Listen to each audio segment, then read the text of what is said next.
I just want everyone to know, for the record, it is 2:30 in the morning. This is the third time I am trying to record this, and my C drive is having some sort of meltdown, which, honestly, I thought that was supposed to be me in this working relationship here. So we're going to do this once again, with feeling. If you're new here, my name is Gia. I am a 25-year-old lady who lives in my mom's basement, and I create booktube content here on YouTube, and I also create variety gaming content on Twitch. And today I wanted to talk about some of the anticipated YA fall releases that are going to be coming out between the months of September and December. There is 39 of them that I saw on this article, and I chose 18 of them, so almost half of them that were either standalones, prequels, or they were the first book in a new series. So starting off with Saint by Adrienne Young, this is a prequel to the Fable series, and the best way that I can describe this is that it is basically piracy, but romance. YA romance, but pirates. This seems to be a prequel about the romantic lead from the series. His name is Elias, or better known as Saint, as the moniker that is attached to his name. He is a growing seafarer in his area who tends to have a pretty big lucky streak when it comes to sailing through, and he ends up crossing paths with the, I'm assuming, girl that will be featured in the first book onward as the protagonist, who I know, I can't just assume, I know her name is Fable. So I usually don't read prequels first, but in this event, because it is being released, I'm going to go ahead and pick up the prequel for this beforehand. This book does not come out until the end of November, so it's going to be a bit pushed off. The next book in this series is called Foul Lady Fortune. It is a book called Chloe Gong. It is the first book in a new series. This is the same author who wrote These Violent Delights and Our Violent Ends. So those are also books that I have been wanting to pick up, that duology. This is a book set in 1931 Shanghai, and our main character, Rosalind, 4 years ago, seems to encountered a bit of a sequence of events where she ends up immortal, and now she is a assassin for the Chinese government, who is now in a conflict with the Japanese Imperial Army. So as a result of the fact that she is literally the perfect assassin because she's immortal, Rosalind undergoes a espionage mission in which she kind of infiltrates the enemy to solve some mysteries and some murders that have happened. So I am excited. I am intrigued. This book comes out at the end of September. As of the recording of this video, it is set to come out in 8 days. So this may be one of the first books off of this book list that I read.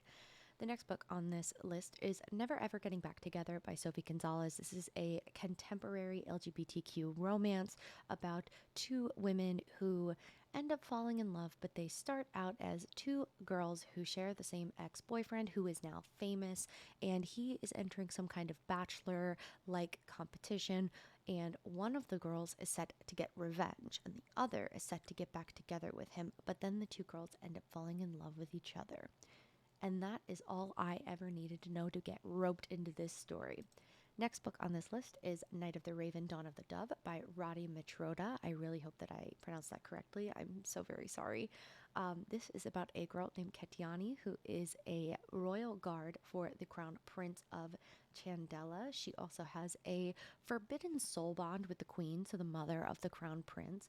And there's a sequence of events where there are some assassination attempts on the royal family. So Ketiani, being part of the royal guard, has to go with the prince deep into the forest to oversee his training, to like his defensive training, to protect himself in the event that no one else is there to protect him. And this is the first book in a running tally we are going to call Books That Feature Forests That Can Kill You, because there are monsters, there is magic, there are, again, forests that can kill you on this list, and this is just one of those books that has a forest that can kill you. So we are going to go ahead and put one tally on the counter and keep on going. The next book is Monsters Born and Made by Tanvi Berwah. Again, I really hope that I'm pronouncing that correctly. I'm so sorry. This is a story that is South Asian inspired. It's a South Asian inspired fantasy about two siblings named Coral and Emmerich who live on an island that is surrounded by these black seas that are inhabited by these creatures or these monsters called meristags. Now, I did a little 45-second Google search 3 hours ago that resulted in me finding out that a meristag is actually more like a stegosaurus. So in this context, it seems to be more of a nautical creature. I, in my head, thought of it more as like a whale of some sort. And Coral and Emmerich risk their lives every day to hunt these creatures and sell their parts to the market. Well, there is a ruling elite that wants to use these meristags to participate in a chariot race. And Coral and her brother are roped into catching meristags to supply the ones that pull the chariots for the race. So this seems to be like, I don't want to generalize it being this way, but having discussed it 3 times on camera, it sounds to me like best compared to like horse jockeys in the Kentucky Derby, like competing with each other, like which horse jockey raced the best horse or had the best horse. So which people have the best meristags for the chariot race, and fame and fortune will be given to the people who not only win the race but also supply the meristags who win the race. I am extremely interested in this book. If you cannot tell, I want to at the end talk about the books that I am anticipating to be 5-star reads, because I really want to look back and see how I fare on my predictions. This book actually is already out. It came out September 6th, and it is, as of the recording of this video, September 19th. So I will hopefully be picking up this book in the coming weeks. The next book on this list is, spoiler, another anticipated 5-star read for me. It is The Sunbearer Trials by Aiden Thomas. It is part of a duology, and this features a trans male lead named Teo, who's a 17-year-old semidios or demigod. This is a Mexican-inspired fantasy about 10 semidios or again, demigods who are participating in a competition of sorts to see who will carry light and life to the temples of the sun. And it seems that all of these semidios are descended from different Mexican gods. So Teo is the son of Quetzal, or goddess of the birds, and his best friend is Naya, daughter of Tierra, the goddess of earth. So there is, I don't want to say a Hunger Games element, but there is a competition, and whoever wins carries light and life to all the temples, and whoever loses gets sacrificed as fuel to fuel the sun for the next year. So I am extremely interested in this. I love learning about new mythology. Like, as much as I love Percy Jackson, I am so tired of Greek and Roman inspired stories. Like, I get it. We were all Greek and Roman kids growing up, but I'm tired of hearing about it. Like, I don't want to hear about more Roman allegories. I want to learn more about other mythologies that are out there. Anyway, the next book is The Poison Season by Mara Rutherford. Now, this is going to count as the second book that has a forest that can kill you, because this book features a forest that can kill you and a poisonous lake. We are 2 for dangerous forests and 1 for poisonous lake. And the protagonist of this book is named Lilo. This is an isolated kingdom where outsiders are not typically invited in.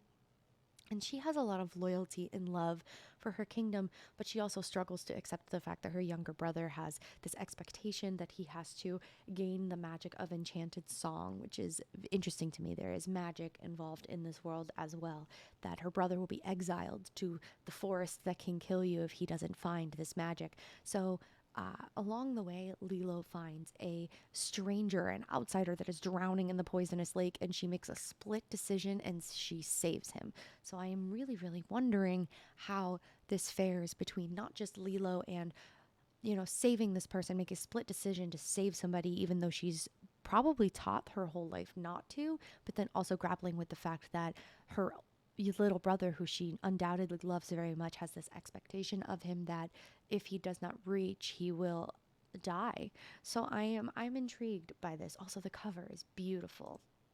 The next one, another beautiful cover and another book I am really excited to read. It's really giving me Silent Hill vibes. It is The Luminaries by Susan Dennard. It is the first book in a new series. This takes place in the setting of Hemlock Falls. And of course, hemlock being a poisonous berry, already you know you're going to have some scary, kooky shit. So Hemlock Falls, like you can't find it on a map and your phones don't work there. And once again, we are 3 for 3 on forests that can kill you. We are just have a running tally of dangerous forests. So Winnie would like to join the Luminaries, which is an ancient order that is sworn to protect the town and the rest of humanity from the monsters inside the forests. So I believe that the Luminaries have a bit of a magical element to them, but they're not witches because Winnie's father was exposed as a witch and now they have been shunned. So Winnie's goal to join the Luminaries is to kind of repair the sins of the father and regain their place in society. And in order to do that, she kind of has to swallow her pride and reach out to the person who's probably not her biggest fan at the moment, her ex-best friend, Jay Friday. So in all of this little adventure, they seem to find a dangerous thing in the forest that is more dangerous than they could have ever expected to find. So we're 3 for 3 on dangerous forests. I think this one's going to be really interesting. The next one on this list is another release that is already out. I know I haven't been keeping track on all of them. The Luminaries won't be out until November. The Poison Season won't be out until December. The Sunbearer Trials is already out, and so are Monsters Born and Made. The next book on this list is The Weight of Blood by Tiffany D. Jackson. This book is already out, and it is also the first book on this list that is classified as a horror and a thriller novel. And it is about a biracial teenager named Maddie who grows up in a rural Georgia area, and she is kind of pinpointed as the culprit of a deep crime that we don't know that much about quite yet. It's a mysterious event that happens at her high school's first integrated prom. So there is a viral bullying video that goes far and wide, and it kind of pulls back the curtains a little bit on how deep racism runs in this Georgia town. And as a result, to try to make things better, the student council holds this first integrated prom, and some things happen that Maddie ends up being blamed for. So I'm not usually the type of person that reads horror novels, but the premise of this I found extremely interesting, and I am looking forward to see where it goes. Again, it is already out, so I'm going to see if maybe I can get it from Libby and read it ASAP. My mouse just died in the middle of this recording. The next book on this list is another book I am anticipating to be a 5-star read. The book is A Million to One by Adiba Jaigirdar. And again, I really hope I am pronouncing that correctly. But this book seems to be a Titanic X Ocean's 8 X archaeological excavation novel about 4 women who are on this adventure to find a rare book that is rumored to have been lost on the sinking of the Titanic. It is a real book. If I had the recording of the first time around when I recorded this that was an hour long, I did a Google search and found out that the book that they are looking for at the sinking of the Titanic is real. It is a jeweled encrusted copy of the Rubaiyat. The Rubaiyat is a collection of poems that was originally written in Persian, that is just a staple book of poems that has surpassed all throughout time and history, and it's been translated into a million different languages.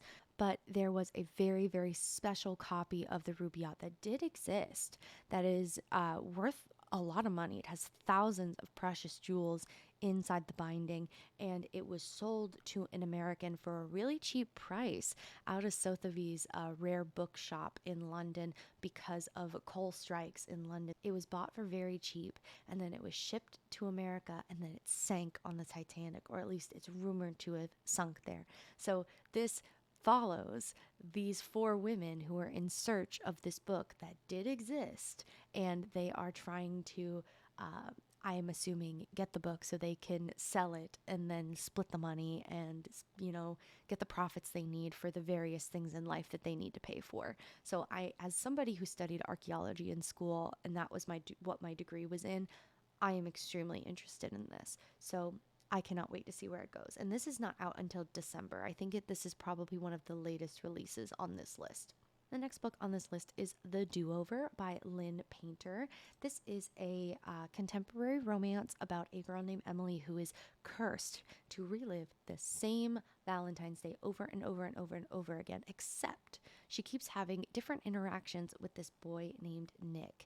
And she's trying to figure out what it all means. We have seen these types of stories before. These are not unique or different, but I am this looks like something cute. This looks like something that'll just make me feel good. It comes out in November, but I could push it off until February and read it in February, but I also don't maybe want to. So I guess it depends on how far I get into these other books that are coming out sooner than this coming out in November will determine like when I read it. But I think it sounds really, really cute, and I wanted to, diversify the genre of, we have our fantasies and we have our historical fictions, but I also wanted to have a few rom-coms. The next book on this list is the second thing that is classified as horror. It is an anthology of folk horror called The Gathering Dark, an anthology of folk horror.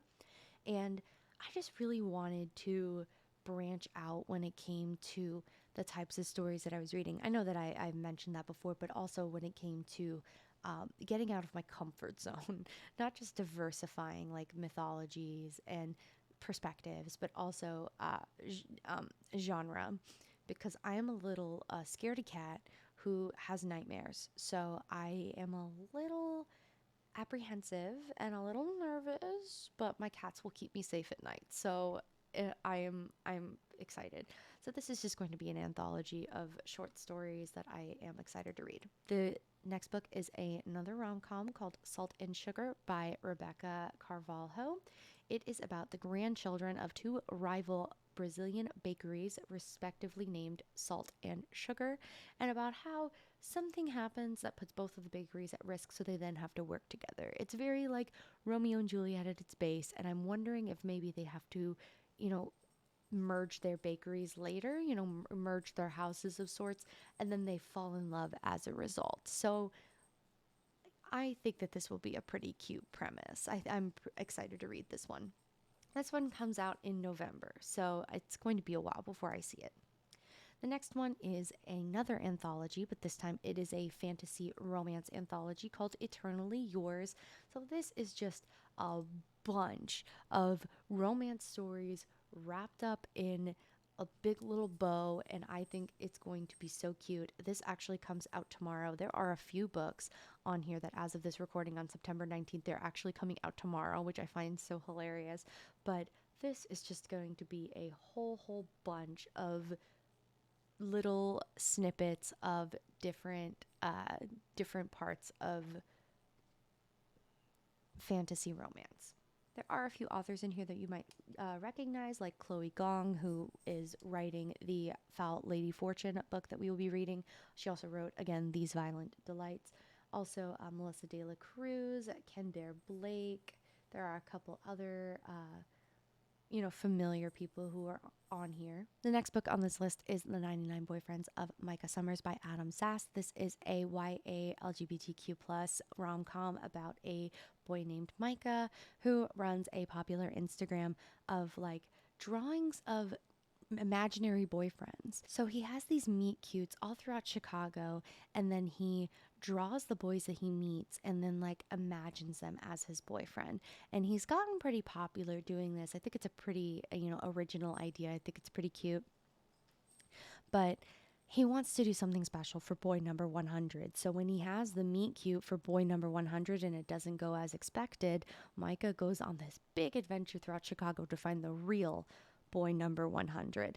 And I have a feeling that it's going to be the real boyfriend that Micah will have. So I think boy number 100 is going to be the one that he ends up with in the end, The next book on this list is Last of the Talons by Sophie Kim. This is the first book in the Talons series. This book is coming out next week. It is about a girl named Lena, and she is forced to become a living, breathing weapon for a crime lord after the destruction of her clan. And because she has her little sister that's kind of hanging in the balance, and they are using her little sister to keep Lena in line, she is forced to steal a tapestry from a temple that angers a immortal being, and Lena gets transported into this immortal realm, and she has to fight for her life, and the immortal being that she has to fight for her life for ends up being the romantic lead. So I am very curious. This is one of the tags on this is mythology, so I'm wondering how it's going to go. The next book on this list is another book that I am anticipating to be a 5-star read, is The Bone Weaver by Aiden Polydoros. This is a YA fantasy about a girl named Toma who discovers she may or may not have magical powers, but she needs to traverse this war-torn continent to save her younger sister. This book seems to be inspired by Soviet Russia. There is mentions of a proletariat revolution between magic endowed elites and the superstitious lower class. So this seems to be like there might be a class war, but then also like the magic haves and the magic have nots. So Toma discovers that she may or may not have some magic, and she needs to save her sister whilst probably coming to terms with the fact that she herself has magic and how to use it. And because of the title and the fact that it says that Toma is the adopted daughter of the benevolent undead, I am wondering if one of the magic systems, like of the magic systems involved, if it involves necromancy, which is not something I see pretty often, probably because necromancy is, as far as magic systems go, typically considered to be like the abomination of them all. So I'm wondering how it is perceived, because I am anticipating that this has to do with some necromancy. And the last book on this list is another historical fiction called Rust in the Root by Justina Ireland. It is, again, a YA historical fiction fantasy book taking place in the 1930s. And we have our girl named Laura, who is living in a world that is divided between the traditional mystical arts and those who prefer like a magic that is dependent on technology. They call it a mechanomancy. So it's like robots that are magical, I guess. And there was a big event that happened that threw the entire country into disarray, and everybody is trying to build for a better future. Like the magic is off, the land is off, and they're just trying to like get better. So a lot of people are turning to this like mechanomancy because arcane power has been so disrupted. So Laura is going off on an adventure to kind of figure out what is going on, and she ends up working for a branch of the United States government called the Bureau of Arcane's Conservation Corps. And when she goes off on this adventure to find out what's going on, she finds some work that has not been encountered in a very long time, some work that was not publicized. And she also discovers that the mages who found all of this work and did all of this work, that they were black. This story is centric also around race relations and power in 1930s, like a alternate version of 1930s America with a magical system. So I was first intrigued by, the premise of it in general, but I think adding in the history of the race relations just added a whole other level, and I think that this will be extremely interesting. I am really looking forward to this one. This one is another one that is out literally tomorrow, so I hope that I can get my hands on it soon enough. Okay, so it's been a half hour and my C drive has not crapped out on me, so let's just wrap this up real quick before the file corrupts. But if I were to list the books that I believe are going to be 5-star reads, I'm going to go with Foul Lady Fortune, Monsters Born and Made, The Sunbearer Trials, The Luminaries, 1,000,000 to 1, The Bone Weaver, and Rust in the Root. So that's 7 out of the 18 that I am speaking into existence and manifesting 5-star ratings. So we will see how I feel about them. I'm not really paying attention to the Goodreads ratings now because sometimes people rate them without reading them, especially these books have not been published yet, so I'm not really going to pay attention to those quite yet. But I am hoping that over the next couple of months I can integrate these into my TBRs so that I can really, read some new releases for once, because a lot of my content is focused on either revisiting books I've already read or reading books that I missed out on that have been published for quite some time. So I'm looking forward to actually reading some new releases. That being said, if you made it to the end of this video, thank you so, so much. And also, thank you to my C drive, because it is 3:04 a.m. and I really do not want to have to do this for a fourth time. So if you are still here with me, I do appreciate it. If you'd like to stick around, I would love to see you subscribe to the channel and leave a like on this video. And if you're feeling fancy, subscribe to my Twitch channel and follow me on Twitter. Follow me on Instagram, wherever you'd like to see my cute little face and hear my cat's collars jingling in the background of all of my content. I appreciate you all so, so, so much. Remember to drink water and be nice to each other and exude kindness and empathy with everything that you do. And I will see you guys in the next video. Bye.